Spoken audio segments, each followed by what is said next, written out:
a holistic nutritionist, celebrity health coach, the best-selling author of Body Love and Body Love Every Day, and most importantly, mom of 3 little boys, Kelly Leveque is passionate about the science of human nutrition and always guided by a practical and optimistic approach to wellness. Kelly helps clients improve health, achieve goals, and develop sustainable habits to live a healthy and balanced life.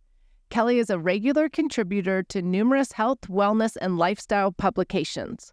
Welcome back to the show, everyone. Today, I'm super excited. A lot of you may know my guest from social media.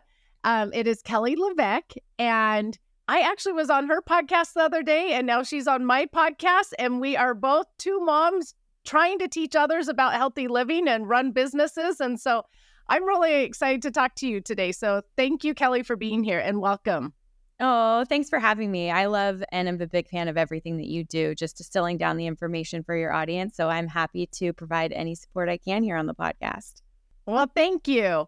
Will you just tell my listeners first a little bit about yourself and your background and maybe why you got into teaching others on social media as well? So I started my career in cancer and genetics. I had 8 years in cancer and genetics, always loving nutrition. I fell in love with nutrition in college, but I really didn't see a career path for it. At the time, I would have had to make the decision to work in a hospital, follow, traditional guidelines, my plate, the USDA triangle, multiple servings of grains, things of that nature. And I had done a thesis my senior year in Nature of Human Health and Disease at USC on type 2 diabetes. So it was this really conflicting thing. So I ultimately ended up on the business side of cancer for 8 years. I learned in that career how to read PubMed research. So it was finding myself in PubMed, Google Scholar, looking up studies around blood sugar, looking up studies around sugar consumption, understanding the deleterious effects that can happen in our body, and just started sharing that with my friends. It was sort of like a passion project. And fast forward to around 2011, and my best friend was like, look, we're all annoyed by the fact that you keep talking about health and nutrition at our parties and our hangouts. Like, this is your passion. You need to just follow your dreams. And so I ultimately started Be Well by Kelly as a side hustle, and I had gone back to school for health coaching. Ultimately, I furthered my career in the beginning, first few years of my business, to become a clinical nutritionist. So I went to UCLA and Berkeley and took courses to sit for that exam. So I'm technically a clinical nutritionist now, but it was a long road, but a passionate one. So it started in 2011, and I started seeing clients on the weekends and at nights, and this was prior to having kids. Now, fast forward now, I've had Be Well by Kelly for 12 years, and I have 3 little boys, 5, 3, and 10 months old, and I am in the thick of it. I'm an entrepreneur. I'm a nutritionist who sees clients. I share things online, and I'm a mom. I'm in the trenches of sugar whack-a-mole. So I feel like I have the experience now of understanding really the true trials and tribulations of coming in contact with sugar all the time, and really helping and supporting my clients and the families that follow me on how to balance blood sugar for their families in a simple, easy to understand way that empowers them with the science versus just giving them rules or hacks or an eat and do not eat list. Well, I love what you do, and you are in the thick of things. And that made me laugh a little bit because my friends would always be like, yeah, we've heard that about that study. You've told us that. Go do something else with it. So that made me laugh. Okay, so like you said, you have studied blood sugar levels, insulin, diabetics, all of that stuff. And so it's becoming really trendy on social media, keeping your blood sugar levels balanced. And I want to talk about that and how it's affecting our kids' health, because rarely is it talked about our kids' health on social media. But before we touch upon the kids' health, let's actually just first start at the basics and talk about what blood sugar is and what insulin is and how these go together. Right. So I'm going to just teach your audience how I would teach a client how to balance their blood sugar. So first, we want to understand what our macronutrients are. So we have proteins, we have fats, and we have carbohydrates. And each one of those macronutrients break down to 3 totally different things. So first and foremost, if you were to have protein, let's say it was a chicken breast, an egg, a piece of steak, fish, shrimp, all of those are a different mix of the 20 amino acids present. And so we're going to eat that protein, chew it up, it's going to end up in our stomach. It's going to be digested by hydrochloric acid and enzymes, and we are going to absorb amino acids through our gut lining. And that's protein. Protein makes everything. It makes muscle cells. It makes our neurotransmitters, our hormones. It heals injuries. Like, it is amazing. And protein levels, eating enough protein and protein levels are linked to an increase in mood, like balanced mood, balanced blood sugar. Well, the reason why is because it doesn't break down to blood sugar. We have all these amino acids in our body from protein, and it can make every cell, hormone, and neurotransmitter in our body. But we also store some of those proteins, those amino acids, in our liver. And if our blood sugar starts to drop, we can actually create sugar called gluconeogenesis from protein. So protein is like being battery operated. If you were a Prius, protein is the battery and glucose is the gas, right? And you can press on the gas and feel like, oh, we're going fast, and then we're slowing down. We're going fast, we're slowing down. Whereas protein is just this slow drip of energy, and if we need to make sugar out of it, we can. So super cool. So protein breaks down to amino acids, not glucose, but we can make glucose with it if we want. Then you have fat. Fat breaks down to fatty acids. So this is like your avocados, your olives, the omega-3 fats present in salmon. So fats break down to fatty acids, not glucose. They don't have any effect on your blood sugar. So anyone who's leaning into eating protein and fat on their plate, they're going to get amino acids and they're going to get fatty acids, and they are going to have what we would call a flat line in blood sugar. Very, there wouldn't be any real changes in our blood sugar levels unless our body decided that we needed a little sugar. We may take some of those amino acids and make sugar. But it's so cool because it's this really, really balanced way of getting energy, right? So then we talk about carbohydrates. So carbohydrates are everything from fruits to vegetables to grains to beans to processed carbohydrates like chips and crackers and sugars and all of that, right? And so when we bucket these carbohydrates together, we really want to separate them into cellular carbohydrates and acellular carbohydrates. So if something is a cellular carbohydrate, this means that the sugar or starch is wrapped up in a fiber cell. So we actually have to chew through it and digest through it to release that sugar. And so that, I think, is like, whatever you believe, it's God or nature's way of protecting us and giving us this balanced blood sugar, because we have to actually work to release it, right? To release that sugar into our bloodstream. So if you picture yourself eating a whole apple, you chew it, you have some enzymes in your mouth, it drops in your stomach. Again, hydrochloric acid and enzymes are breaking it down. And those little glucose and fructose molecules are making their way into our bloodstream, right? And so glucose is what raises our blood sugar. So if something's wrapped in a fiber cell, it's going to be released slowly. And also, if we're pairing that apple with a fat or a protein, right, those protein and fat that we talked about first, we're actually going to slow down the digestion of that even further. And so that's pretty cool because we're able to use nature's candy, you could say, like fruits and the nourishing things like plants, like our veggies, our whole grains, our beans, all that, those fiber cells are doing the job of protecting us from aggressive spikes in our blood sugar and crashes. Now let's look at the other side of the coin. Something that would be considered an acellular carbohydrate has been manufactured or through an industrial process to remove it from its fiber cells. So let's take apple juice. That same apple now in a juice form. We drink that apple juice. We don't need to digest it at all. It hits our stomach. It goes into our intestines. It passes through our epithelial lining or our gut lining, immediately spiking our blood sugar. And it spikes it fast and very aggressively, and a lot goes through our gut lining at the same time. And so what I always tell my clients to do is kind of picture the emojis, right? It's like the if it was a soda, picture the soda emoji. Like all of those are hitting your bloodstream at one time. It's going really, really fast. And then all of a sudden the alarm bells go off. And you have this organ called the pancreas, and it's going to release a hormone called insulin because our body doesn't want really high blood sugar. It wants to put it away. And so we need a hormone to do that. And that's the hormone insulin. So insulin's released. Now, the faster and harder the spike, meaning the more processed acellular carbohydrates you eat, the higher your blood sugar is going to go. We call this the blood sugar roller coaster. So you are going to skyrocket up. Your pancreas is like, oh my goodness, give me all the insulin. So you flood your bloodstream with insulin. And it is, you can picture it either like the key to the cell that's going to open the door and push the glucose in. Or I also give the example that it grabs onto that glucose and shuffles it into a cell. So the places we can put sugar are our liver and our muscles.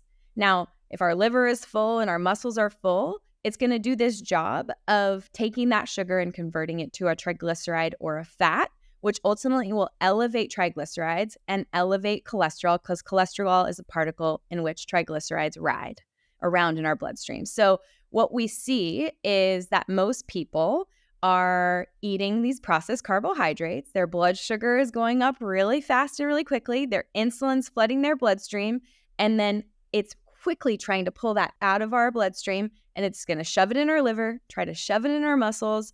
And then the hard part is what we see over time is instead of having, say, 70 milligrams per deciliter of sugar in our bloodstream, we're waking up in the morning with leftovers from the day before. And our blood sugar is 80 milligrams per deciliter, 90 milligrams per deciliter, 100 milligrams per deciliter, and we creep up into prediabetes.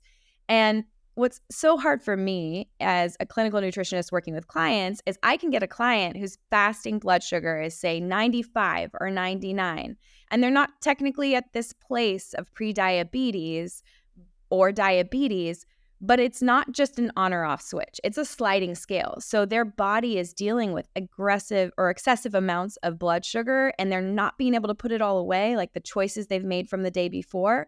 And we're going to see an increase in inflammation. We're going to see an increase in triglycerides, an increase in diagnosis of depression, an increase in diagnosis of heart disease, of metabolic syndrome, of things like polycystic ovarian syndrome, endometriosis. So it's a sliding scale, and as we get higher and higher with our fasting blood sugar, we are doubling our chances of things like Alzheimer's. So my whole goal is not to say we're never going to have a chip again, or we're not going to have a sweet treat. It's to have people understand that our body can only handle so much sugar at one time.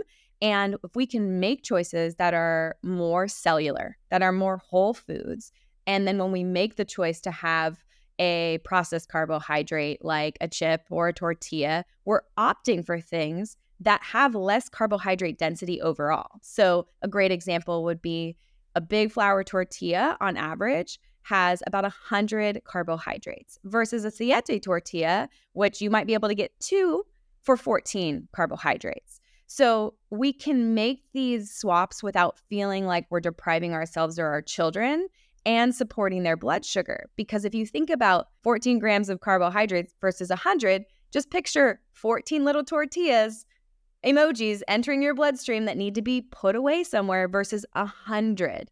And I think it's just the education that needs to happen where people can say, okay, I understand that protein doesn't break down to glucose or blood sugar, so I should have that. I understand that healthy fats are also satisfying and they slow down and elongate a blood sugar curve, but do not create glucose in my body. So what's left? The carbohydrate bucket is left, and you can play so much in this bucket to support blood sugar balance. You don't have to go for a walk or have vinegar, and I love all these hacks and tips. But the reality is when you understand the science, you can immediately start making choices from looking at the back of a box or a package. Wow, you did such an amazing job explaining all of that. I have had so many doctors and scientists on here, and as you were explaining it, I was like, finally someone is doing it very simple for everybody to understand. So thank you for doing that. And I think that might be eye-opening to some people about what protein breaks down into and what fats break down to and what carbs break down to, because I don't know if everybody fully knows that. So thank you for explaining that. So now let's talk about these blood sugar levels, these high and these lows with kids, because like I said earlier, it's so trendy on social media for adults to really try to manage their blood sugar levels, but I feel like no one's really talking about it with kids.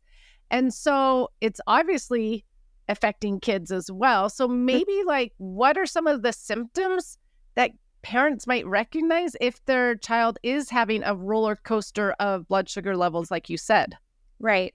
Well, I think we need to understand that children are smaller, more sensitive versions of adults. So if you're an adult, which I think if you probably are if you're listening to this podcast, and if you're a parent, these are the things I want you to feel in your own body and look out for in your children. So for me, when I have, let's say, for example, I went to the farmer's market and I was getting all the things, but then my kids were like, it's the croissant lady. And I'm like, okay, well, I'll have like bites of croissant. And I hadn't had any balanced breakfast before that, like a protein-based breakfast. What would happen is I would eat that croissant, and it's mostly a processed carbohydrate that's been made by a flour, which is an acellular carbohydrate, right? So it's going to break down really quickly. And I like to give the visual, especially for parents, because there's a lot of crackers and chips and puffs and all these things, is if you were to take rice and put it in a glass of water, or you were to take rice flour crackers and put them in a glass of water, I want you to think about how quickly they break down and the slurry that's created there. Because the slurry of those processed flours, they break down, and that flour, that surface area of that flour is going to hit your intestines, and it's going to pass through that epithelial lining very quickly, just like if it were a juice. So I think about this croissant. I'm eating this croissant. My blood sugar on average will go up for 90 minutes, and it will come down for 90 minutes. So if you think back to like the 90s, early 2000s, when they would say eat 5 to 6 small meals a day, well, that's because if you ate breakfast at 6, you were hungry by 9, 3 hours later. At 9, you had a snack. You went up and came down at noon. You went up at 3, you were hungry again, and then at 6, you had dinner. But what they didn't realize is that we're eating the sad American diet where it's mostly processed foods, and over the day, our blood sugar isn't actually coming all the way back down. So we're going up, coming down a little bit, going up higher, coming down a little bit, going up even higher. And what you'll notice is those cravings for sugar and carbohydrates get worse at the 3 or 4 o'clock hour. Our energy is actually depleting more and more. And by, post dinner, you're like, give me all the dessert, right? And that's mostly because I made this choice to have a very processed breakfast. And that processed breakfast causes me to feel like excited and energized. Think about like a 6th grade sleepover with your girlfriends, and you eat all the candy and you have all this energy. Well, that energy is in your body because glucose is energy. It's energizing. But when it's fast energy, you burn through it fast and you crash. Kind of like the gas pedal on the Prius. It's like, woo, this is fun. But ooh, I'm like kind of slamming on my brakes at the stoplight, right? It's up and down and up and down. And so what happens is we see like I'll see my boys go to a birthday party, and they'll have, a dessert at the birthday party. I know their blood sugar is going up for about 90 minutes. And what I can expect at the 90-minute mark is they might start to feel irritable. They have a hard time focusing and concentrating on what I'm saying. Like, hey, guys, it's time to pack up. We're going to get in the car. They're not listening. I think they're ignoring me. They're not. Children have an inability to focus and learn. And actually, studies show us that children who are told a story and asked to recall that story 30 minutes later, if they had a sugary beverage prior to that story, have worse recall. So we're influencing our children's learning in school, their retention at home, the things we're trying to share with them. So these all actually can be extrapolated to adults too. We have frenetic energy. We have an inability to concentrate, to recall. We have what would feel like a come down. And more cravings for sugar. So unfortunately, it just sort of perpetuates that sugar behavior the whole day. And so without being like fear-mongery, because I am a mom who is like playing that losing game of whack-a-mole when it comes to sugar, whether it's the baseball field or the birthday party or the school, is that breakfast is key for kids. Because that first meal of the day, if you can get some protein in your body, actually children who have breakfast and who have a protein and fat-based breakfast are at a less risk of being diagnosed with ADHD. I mean, I feel like the diagnosis rate for ADHD would plummet if we could understand blood sugar balance, because we see in the research that retention, that hyperactivity comes from excessive amounts of sugar, that, like I said, an inability to recall information that we're learning. I mean, there's some things on a symptom list where someone would make a diagnosis where if we could understand how to support their blood sugar balance by plating up protein, fat, and fiber-rich carbohydrates, which are those cellular carbohydrates, we're giving them a great first start so that they aren't crashing into their next snack or meal and craving those carbohydrates, which then just get them on the blood sugar roller coaster. So things to look out for with kids would be that the tantrums, meltdowns, we're going to see an increase in those based on the food that they're eating. So protein and fat, again, you're giving them that Prius operation. Like they're battery operated. They have a constant source of fuel that they can pull from versus running out of steam and crashing. Well, I love that study about their attention not being there after 30 minutes of drinking something sugary. That's incredible. I'm curious why you think, well, okay, let me back up. I have two thoughts. One, I think what you said is an amazing tip for everybody, for all the parents, because I feel like as your kids get even older, like junior high, high school, there's so much sugar. And so parents say all the time to me, like, I'm so worried about what they're eating all day long. And I'm like, sometimes it's out of your control. There's nothing you can do. But what is in their control is giving them that hearty breakfast of a lot of protein and a lot of fat, or, good carbs after the protein and fats. Yeah. So like just simple scrambled eggs or a protein shake, right, is going to be better than that piece of toast or the Bisquick pancakes. Right. And I am, like I said, in the thick of it in the beginning of this call, like my oldest will eat anything I put on his plate. Scrambled eggs with spinach in it and avocado, he's down. A protein shake, he's great with it. My second has very big opinions around his and likes and dislikes. And so, I will make the choice if he wants waffles. And so I can make protein style waffles. If I pull the waffle iron out, I also lean on brands like what I was explaining earlier, flour tortilla versus siete tortillas. The difference in that carbohydrate load is massive. And so we'll use something like a Birch Bender toaster waffle, which is made with almond flour and coconut flour. And the net carbohydrate load there is so much lower. So I know I'm not getting that massive spike and crash. And then I can pair it with some almond butter or, put some eggs on his plate, or I know he likes a chicken sausage. So I'm always looking where I can to say, how can I add protein and fat? And how can I, if it is an acellular carbohydrate like a waffle, how can I lower the carbohydrate load or balance out that nutritional profile for that specific food group? Or you and I both sell protein powders. People can just throw some protein powder in those pancake mixes, waffle mixes, things like that. Even yogurt, that would help a lot. Oh, 100%. Okay, so you touched a little bit upon tantrums and meltdowns, but I actually want to go back to that a little bit, because the other day I was saying to someone, we teach so much about what to do when the child has a meltdown. Like, you can go to all these parenting online sites and they, have all sorts of opinions of what to do when the meltdown happens or the tantrum happens. But no one is stepping back a step further and saying, wait, why don't we ask as parents, hey, when's the last time they've eaten, or what is the last thing that they have eaten?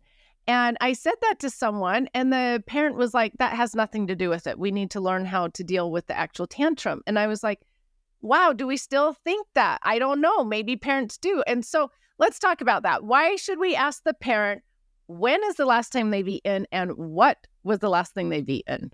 First of all, when they are having these processed carbohydrates and sugars and added sugars, which I have to tell you, there are over 70 different terms for sugar. So if you aren't looking at the label, it's not just always going to say sugar or high fructose corn syrup. You need to be looking for everything. Sucralose, there's all these juice concentrates. These are sugars. These are fast digesting sugars for your kids. And you want to be looking at labels, because when they have those sugary foods, again, it's 90 minutes up. And if it's a fast sugar, it can be even sooner that you're seeing them crash out of energy. And that is going to exacerbate tantrums and meltdowns. And the way to balance them back out is protein. So I mentioned going to a birthday party with my boys and them having a dessert, and me kind of expecting that they're not going to be great listeners and they're going to be distracted. And, we have tears in the car sometimes on the way home. And the way to avoid that is to load them up with protein and fat prior. This is the same goes when I have a pregnant client who is going into their glucose test, they used to say you couldn't eat or drink anything prior to these tests, and they would put someone who doesn't really, a lot of people are health conscious now. They're not eating loads of processed foods, and giving someone a glucose drink, they are going to have pre-diabetic numbers. And so now it's not a completely fasted test. And my number one recommendation is to have eggs and avocado, or to have a protein shake, or to have Greek yogurt with, added protein and some nuts on top a couple hours prior to taking that test. Because the reality is if there's balanced nutrition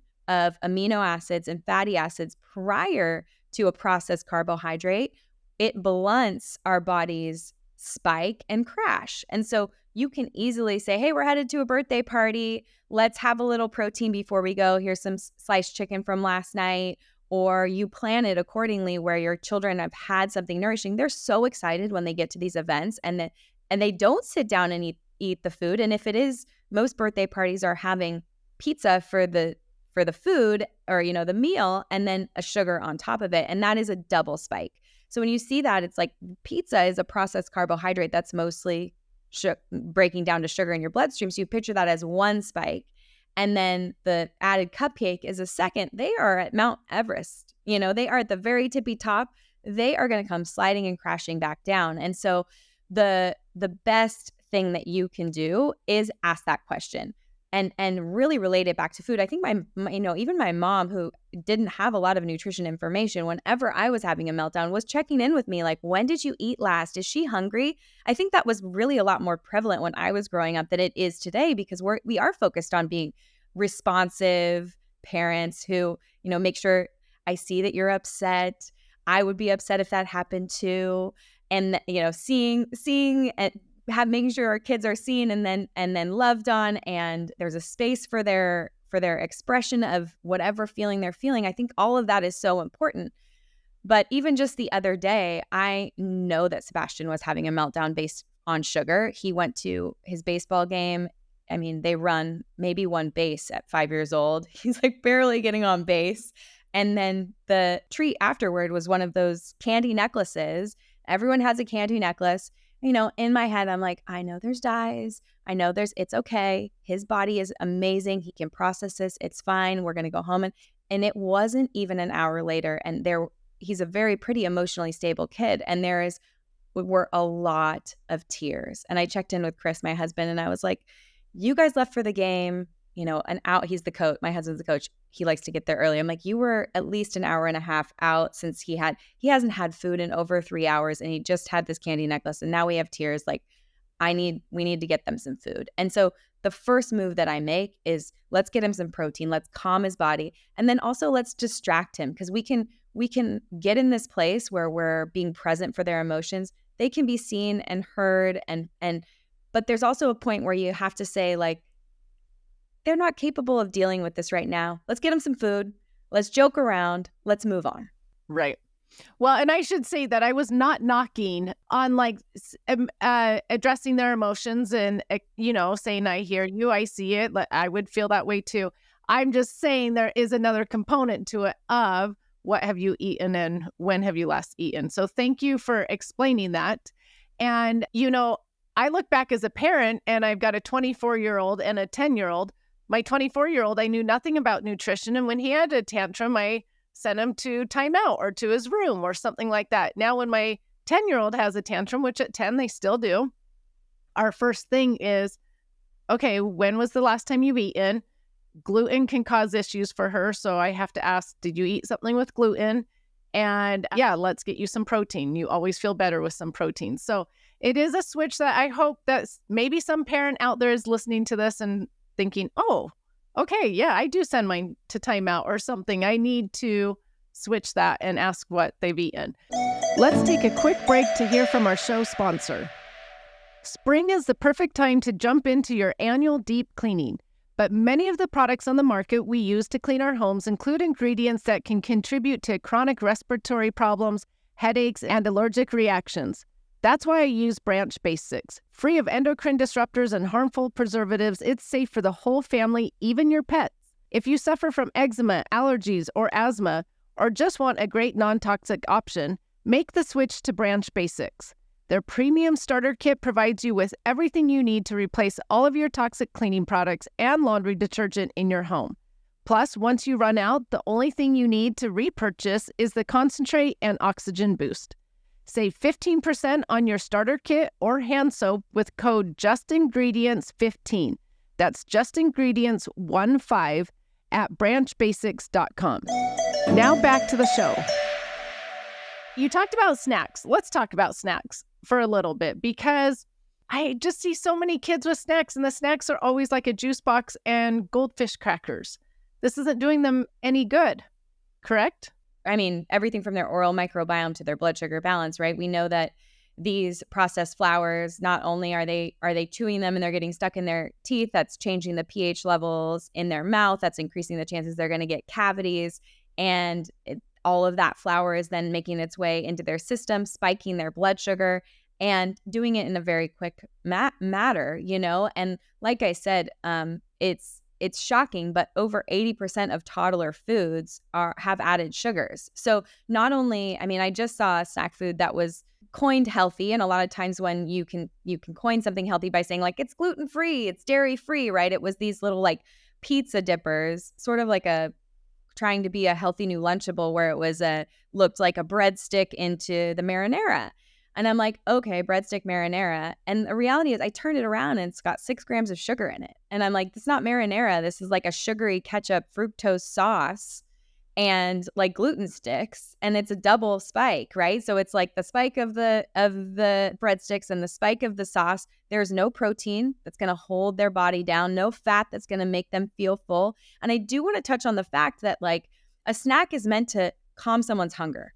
And when we talk about hunger hormones, you know, I detail 8 of them in my first book, and that one came out in 2016. There are 8 hunger hormones that I go through. And when we talk about what actually calms hunger, protein, amino acids, you have nerves that innervate your gut lining that are looking for all of the essential 9 amino acids to make everything in your body. Those nerves are also looking for those essential fatty acids, 3, 6, and 9. Majority of us are getting enough of omega-6. We are really focused on getting more omega-3 in our life. That's from wild fish. If you need to supplement with your children, I mean, that's one of those supplements where I say like, this is so great for brain health. It's so great for mood, phenomenal for that anti-inflammatory environment in the body. But we're choosing snacks that don't have the essential amino acids or the essential fatty acids that actually regulate hunger hormones. And then when you talk about the physical things that regulate hunger hormones, the stretching of the stomach, there's this hunger hormone called ghrelin. I call it the gorilla hormone with my clients, where you just want to sit in the trees and eat and eat and eat and eat. Snacking all day really disrupts our digestion. So we're going to have an increase that there's fermentation in the gut, that the child is not having regular bowel movements, that you have more constipation. And so meal times are so important for getting those essential amino acids from protein, essential fatty acids from fat, making our kids really feel full and giving them the time they need between meals to run around and play and digest their food. So if we are reaching for a snack, whether you're a kid or an adult, it should absolutely have protein and fat, because that's going to regulate your hunger hormones and make you feel full instead of increasing hunger. There's an absolute reason why you go to a Mexican food restaurant, Italian food restaurant, and they're like, welcome, here's some free chips, here's some free breadsticks. The reason why they're doing that is because they see a 20% increase in food consumption. Like, can give you a free breadstick or roll, and the chances that you are going to order dessert increase. The chances that you order something that is higher in carbohydrates or a larger in portion increase. So it's not free, And so when we're giving our kids the same equivalent to chips from the Mexican restaurant or breadsticks at the Italian restaurant, they're going to come back to us in 30 minutes, 45 minutes, an hour, and they're going to want another snack because we actually didn't regulate their hunger hormones. We didn't make them feel full and calm. We didn't stretch their stomach lining. So great ways to do that would be whole foods. Like, can you bring, a beef stick? Can you do olives? Can you do lupini beans? Is there a cheese stick? Can you have a whole piece of fruit with some nut butter? And, you talked about this on my podcast. I think people get worked up like, oh, that's so much work, or it's so much more expensive to eat healthy. In reality, we're spending all this money on processed foods that aren't regulating our kids' hunger hormones, that are causing them to go on a blood sugar roller coaster, increasing their hunger and cravings for sugar and carbohydrates, and ultimately causing problems in their body when it comes to their mood, their retention, their learning, their growth. Like, they are just like us, but so much more sensitive, and they are wired to eat sugar. When we look at studies for toddlers through teens, and there was a lemonade study, and they increased the sweetness in the lemonade, and they had groups of kids, the toddlers, the kids, the preteens, and the teens. The toddlers, far and above, chose the sweetest sweetened lemonade. They're choosing it because they're wired to do that for growth and to stay alive. And the teens opted for the less sugary lemonade, but it takes a while for a child's palate to become an adult palate where a little bit of sweet is enough. And so I just want to encourage parents to be the parent. Like, I absolutely want you to be there for your kids. I want you to love on them and like talk through all the emotions and let them have the cupcake at the birthday party. But at a certain point when they come up, and Tashin does this to me at every birthday party, can I have another cupcake? And I'm like, I'm sorry, bud. That was your sugary treat at this birthday party. We're not having two. My job is to love you, to keep you safe, and to help your body stay healthy. Like, that is my job as a parent. And I think we're so afraid of boundaries right now with our kids. In reality, kids feel safe and perform better when their parents have boundaries. Oh, I love that. That's really interesting about the sweet lemonade. And so toddlers, young kids just have a really sweet tooth then, is what it is. So now we've got to battle all the sugar that teachers and daycares and soccer teams and stuff are giving, plus battle that they have this extra sweet tooth. 100%. And it's what we're seeing, the number one problem with sugar sweetened beverages is the excessive consumption that can happen. Whereas if you were to eat an orange or an apple versus drink the orange juice, drink the apple juice, even worse, we're talking about high fructose corn syrup style beverages, whether that be like the Gatorades, the electrolyte drinks. It is very quick for a child to consume an excessive amount, not just of glucose that spikes blood sugar, but of fructose. And fructose is the sweet sugar. It's the stuff that makes it sweet. It makes it addictive. And unfortunately, fructose is metabolized into triglycerides in our liver. And what we're seeing is non-alcoholic fatty liver disease in children. And we're seeing an exorbitant amount, an alarming rate of diagnosis of type 2 diabetes in kids. A decade ago, we saw it was less than 5% of kids. Today, it's more than 20% of children are being diagnosed with type 2 diabetes. This is a metabolic condition that is reversible by food choice. It used to be adult onset diabetes. It is now super prevalent in our children. And that is the baseline of inflammation that will increase their chances of every other chronic disease, from heart disease to cancer. And why do you think that is? Do you think it's purely just because our processed snacks have so much sugar in them? Or do you believe we're giving it out too much at the school and daycares and games? Or parents just don't know? A combination? It's an absolute combination. So one, we're seeing, Gatorade was around when I was a kid, Capri Suns, all the sugary beverages around. But what we saw a lot more of was families sitting down around the dinner table, eating a meal together, making whole foods. Now, fast forward, it's 2024, and it is, depending on where you live, you a lot of times are having dual income families to be able to provide for the children. And when both parents are working, there's less time dedicated to making the meals, whole food meals for families. And when you're taking out, I don't think people realize they're trying to make a healthy choice. They're taking out a restaurant salad, or they're getting the protein and veggies, but it's in an orange glaze. The champagne vinaigrette has 2 tablespoons of added sugar per serving. And it doesn't matter, from the adults down, the increase in sugar when we are eating out. The restaurants want you to like their food. They want you to come back. They want you to think it's delicious, even if you're trying to make a healthy choice. And so I have tips and tricks for parents around lowering sugar intake. If I have a client that is a family with two, VPs or working parents, it can be as simple as, let's focus on breakfast. How can we make whole food, protein forward breakfast for our family? And maybe we make a bulk salad dressing for the week, and you're putting it on the takeout salad that you're getting, or you're making I love to make a takeout list for families who really rely on takeout. What are the restaurants that you eat out all the time? If you were in an unemotional, non-stressed out state, not a post-work state, let's pick a Saturday or a Sunday. Let's pull out all the menus and let's say, how can we get healthy protein and veggies on our family's plate? Or how can we do that in a quick manner? And then I'll teach them tricks like, how do you roast frozen vegetables so they taste fresh? How do you make a whole chicken or a roast in an Instapot so you don't have to touch it, but you have protein for a few days? Like little tips and tricks without having to do a full meal plan and feel like overwhelmed by even plating meals for your family. It's those little things that you can do a couple times a week that I call meal prep light, whether that's rinsing and chopping your veggies and keeping them in your fridge so they're easy to roast.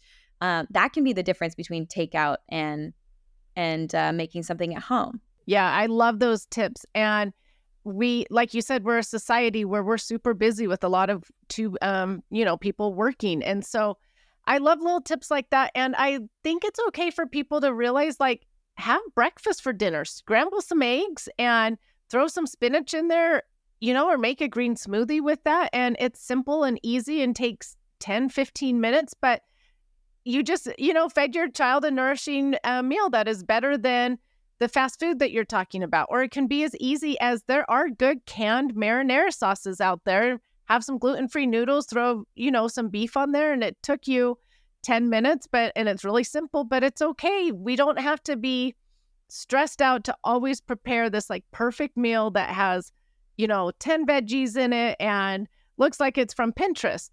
I think we have to be realistic and be like, okay, there are nights that scrambled eggs with some spinach in it are going to have to be it with some maybe tangerines on the side, and that's okay. 100%. I think it's like there's this strive for perfectionism where it's like needs to be picture perfect. And the reality is it's just, if you can focus on blood sugar balance. So the way to do that is to, I have something called what I call the Fab Four. I wrote about it in both books. And it's just this simple checklist of what isn't going to quickly break down to blood sugar. It's your protein foods, your fat foods, and mostly like everything, like an avocado, for example. An avocado is a fruit. It is a fat, mostly fat. It will come with fiber, loads of fiber. And so it's coming with some carbohydrates. But I never coach a client to say like, well, you need to know exactly what these macros are. You generalize. An avocado is mostly fat. An egg is mostly protein. A chicken is mostly protein, right? So you look for the Fab Four. Protein? Do you have a protein on the plate? Fat. Is there a healthy source of fat? Did you roast your veggies in, avocado oil or olive oil? Are you adding some guacamole to that Mexican food?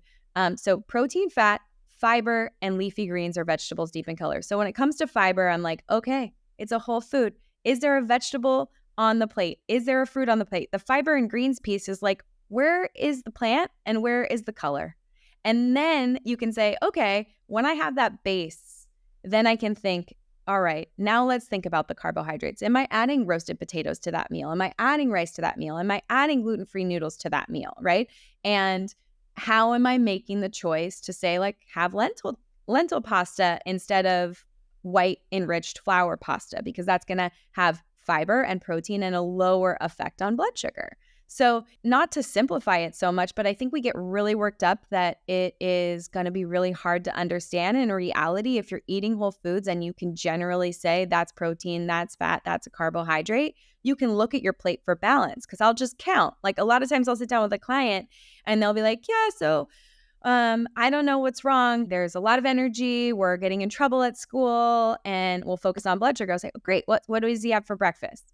Well, he has a cup of orange juice, he has a waffle with syrup, and we do berries on the side. And I say, okay, can you tell me what those are mostly? And, the juice is mostly a carbohydrate and it's very fast to digest. The maple syrup, mostly a carbohydrate, it's a sugar. fast to digest. Waffle, same situation. Berries, that's a quadruple spike. All of those things. There is nothing holding his body to the ground or calming him down. How can we work together to find a way to do that? And the first step, you might be absolutely right. The first step might be like, how can we get him a protein-based waffle? How can we get some fat on that waffle, grass-fed butter or, a little nut butter? How can we hold it down? And it's like I physically think about food as a weight for my children.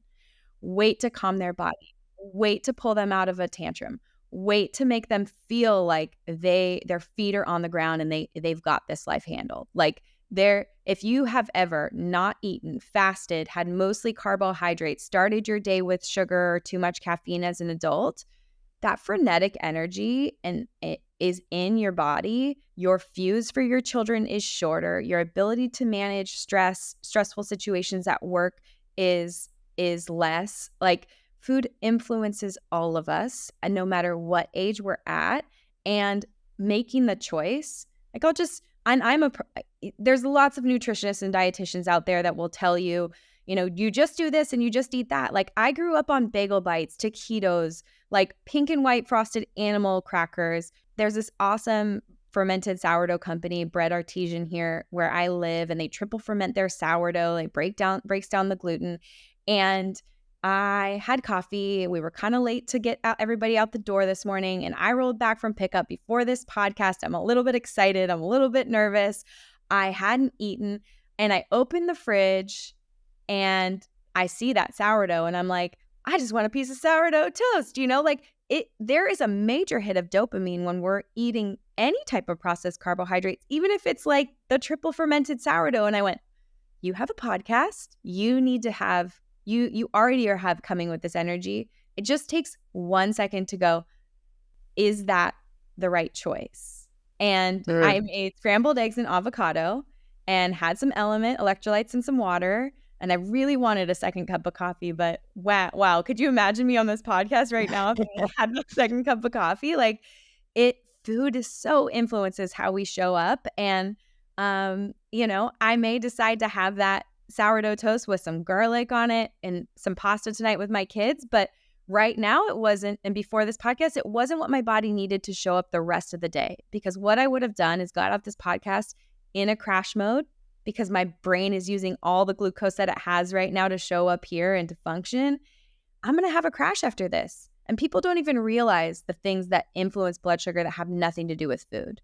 If you work out, do a sauna, if you do a cold plunge, if you get in a fight with your husband, if you're stressed out for something about your child or your work, or you have to give a presentation, or you drink too much caffeine, they think all of these things don't have an influence on your blood sugar. But remember in the beginning of the podcast where I said, your liver stores sugar. Well, those are stressors, and your brain and liver go, ooh, there's a problem. We should dump some of this stored sugar in the bloodstream. And so that's what it does. When we have adrenaline and cortisol in our system, we take this stored sugar and we dump it into our bloodstream, and we have a spike without even eating any food. And so that's another thing. Like when your kid's going in to go to school and they're kind of nervous because they're little, they're a tyke or a kindergartner, and every day is like, oh God, here we go, right? Or you're going into a presentation, or you're going into a workout. It might actually serve you to fuel before, because you show up better the rest of the day. I love that you said all of that, because I think people forget that stress and, like you said, those different things can cause the insulin spikes. So thank you for saying all of that. You have been such a wealth of knowledge today and have explained things in such a great way. I'm just curious, though, are there any common misconceptions about how blood sugar affects children's behavior? You know what? As a practitioner, when I'm working with families, I think what is just innate or kind of like an old belief that kind of sticks with parents is like, they're active, they can deal with it. And that is something I hear over and over and over again, like especially from people who grew up in like the 70s, 80s, or 90s, where diet culture was pretty prevalent. Everything from Snackwell cookies to Fen to all of that was happening when I was growing up. And And so it's interesting because the parents and moms sometimes will be like, oh, but they're so active, like they just burn it off. And then the reality is every time we're making the choice to let our kids have the Sour Patch Kids at 10 a.m. because that's just what's happening, or we don't serve up that protein-based breakfast or lunch or dinner, like when we just think they can handle it, the research is showing us it's a different story, that we're seeing this increase in type 2 diabetes diagnoses with kids. We're seeing an increase in non-alcoholic fatty liver disease. We're seeing an increase in mood disorders like anxiety and depression and things like ADD and ADHD. So I would say, unfortunately, with all of the prevalent sugar and with the speed at which life is being lived in today's day and age, the most important way for you to show up for your family is at the table. How can you show up for them at the breakfast table with a balanced meal? And remember that actually it's the opposite of that. They are more sensitive because their microbiome is developing, and it develops so much in those first few years of life. Their organs are still developing. Their frontal lobe is still developing. All of these food choices are going to ultimately impact them even more than adults because we're set, right? A lot of us, and we're always changing, but we're more stable and developed than children. And so think of them as just as you did if you were, their baby was in utero. I think a lot of moms really, and dads, like they're focused on, ooh, what are you eating? And then when they come out, it's like the first year, 18 months, you think that way, and you're doing all the food introductions, and you're Susie Homemaker or whatever, you're relying on these awesome companies that are supporting us. But then at a certain age, they go off to school and it's like, oh, they're big and they can handle anything. And they're so active. You see my son run around so much, or my daughter or whatever. And the reality is like, they're still so precious and sensitive. So please, please, please, please remember that, 5 grams of sugar in our large body is being distributed across a larger physical being versus 5 grams of sugar on a 30-pound 3-year-old. It's a big difference. Yeah, so true. I love that you addressed that. Wow, there are so many great things that you've addressed, and I could just keep asking you so many things, but we're going to wrap up here. Will you just tell my listeners where they can find your books and find more info from you? Yeah. So I have 2 books, Body Love and Body Love Every Day, where I talk all about the Fab 4, balancing blood sugar using like the easy checklist of the things that don't break down to sugar quickly, and tips and tricks for really learning how to decipher carbohydrates. I also have a bunch of courses. So I have Fab 4 Under 4, which teaches parents how to plate up meals from when you introduce foods all the way through toddlerhood. Fab 4 Pregnancy teaches you how to balance your blood sugar for pregnancy so that you feel energized and you have healthy baby weights and delivery, not for the women themselves, but we know that the food that the woman eats when they're pregnant really influences the weight of the baby in utero, which can impact delivery and health of that child and their whole life, which is crazy. But so those, I have courses. Everything's at kellyleveque.com. So yeah, and come visit me on social. So at Be Well by Kelly on Instagram and Facebook. I don't know about TikTok. There's been like five posts on TikTok. So I got to get with the kids and learn how to use it. Yeah, I know. TikTok's a hard one, but that's awesome that you have those Fab 4 for different things. We could have talked about doing easy plates for toddlers. Maybe we'll have to do a whole toddler show one of these times, but thank you for all the info about blood sugar balancing. I hope parents listen to this because like you said earlier in the show, it comes down to boundaries. We all want the best for our kids. Every single parent out there wants their child to be kind, respectful, obedient, honest, you know what I mean, healthy. And we have to do our part as parents to teach all of that, including food. We have to teach about food and how to best help their bodies. And that is by keeping less sugar out of the food and keeping their blood sugars balanced. And so if you're a parent, share this with your friends that are parents as well, because so many parents could benefit from this. And we all need to learn this as parents to best help our kids. And so share this with your friends. And I always end the podcast with asking my guests what they have found to be the best ingredient in life. What would you say it is? The best ingredient in my life is just like sharing my life with my family. And one of my favorite things, I even told Tashin this last night, is we have these kitchen towers in the kitchen, and where a lot of people hate like sort of the witching hour of 3 to 5 after school before dinner. If I feel the energy in my house is a little high, I'm like, hey guys, I need a sous chef. And it's so special because it's kind of like car rides. They climb up into their kitchen towers and I'm like, you pull the cilantro leaves off and you cut open the avocados.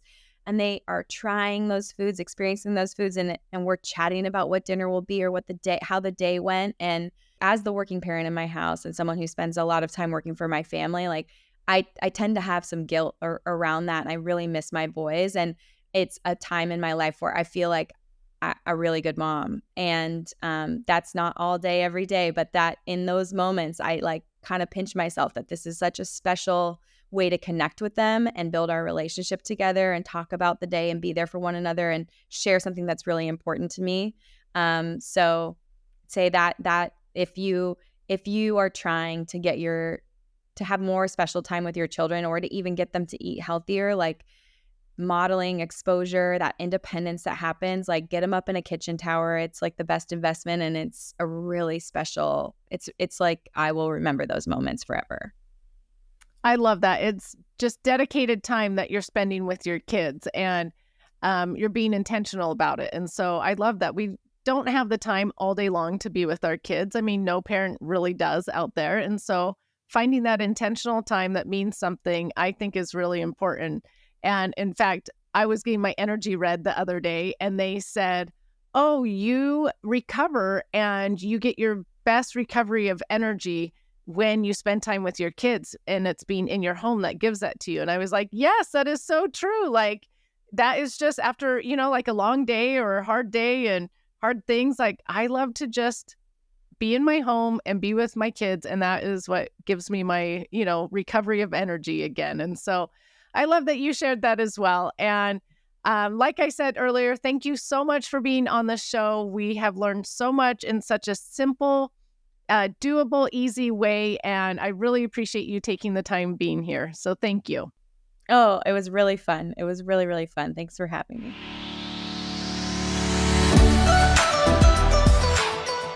Thank you so much for listening. Remember to subscribe to the Just Ingredients podcast to learn more about your health and good ingredients to life.